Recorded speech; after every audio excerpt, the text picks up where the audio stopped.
Je ne me sens pas écoutée. C'est l'histoire de Nadine et sa banque.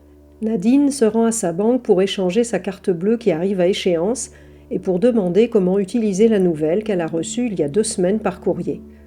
Nadine n'est pas à l'aise avec les cartes bleues ou les cartes de crédit, mais si elle souhaite faire des achats en ligne, c'est indispensable aujourd'hui.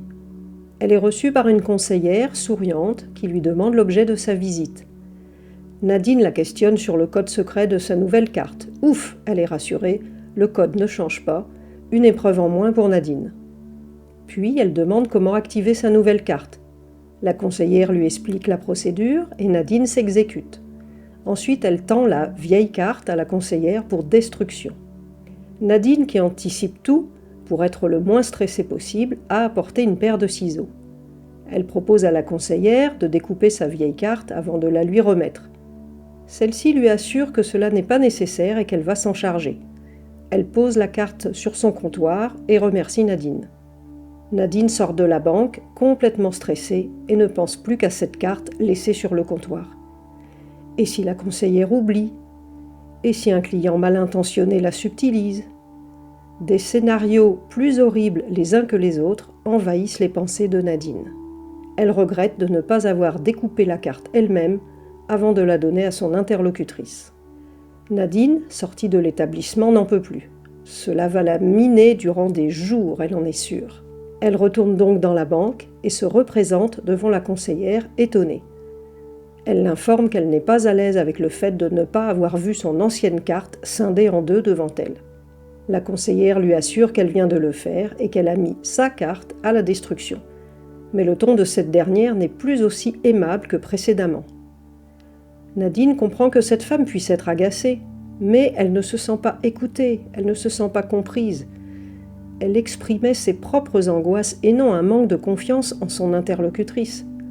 C'est un grand moment de solitude pour Nadine où elle se sent jugée, exaspérante et casse-pied pour les autres. Et elle en souffre. En fait, elle n'a juste pas été écoutée dans son besoin. La personne de la banque a manqué de bienveillance et de tact à son égard. Elle n'a pas accueilli son anxiété avec empathie. Être écoutée, c'est être pleinement accueilli, sans jugement. La souffrance et la solitude de Nadine sont palpables. Comment résoudre ce sentiment de ne pas être écouté? Lorsque l'on ne se sent pas écouté, que l'on souffre de ne pas être écouté, il est intéressant de réfléchir à quoi cela fait écho chez nous, se demander pourquoi. Il ne sert à rien de blâmer l'autre, au contraire, nous pouvons profiter de cette opportunité pour nous recentrer sur nous. Cette introspection nous amène à reprendre les pleins pouvoirs afin de trouver des solutions. C'est suite à cette énième expérience similaire que Nadine m'a contactée afin que je l'accompagne pour augmenter sa confiance en soi et booster son estime de soi. Elle a décidé d'enclencher des changements pour se sentir mieux et faire face avec plus de facilité aux aléas de la vie. Retrouver confiance en soi est une pratique quotidienne et je peux aider Nadine afin qu'elle puisse s'épanouir encore grâce à différents outils d'accompagnement et de thérapie brève. Si vous en avez assez de ne pas être entendu, si vous souffrez de ne pas pouvoir vous exprimer, si vous souhaitez que votre parole ne soit plus source de stress mais de bien-être, je vous invite à me contacter. Vous trouverez mes coordonnées sur mon site Escale Hypnose.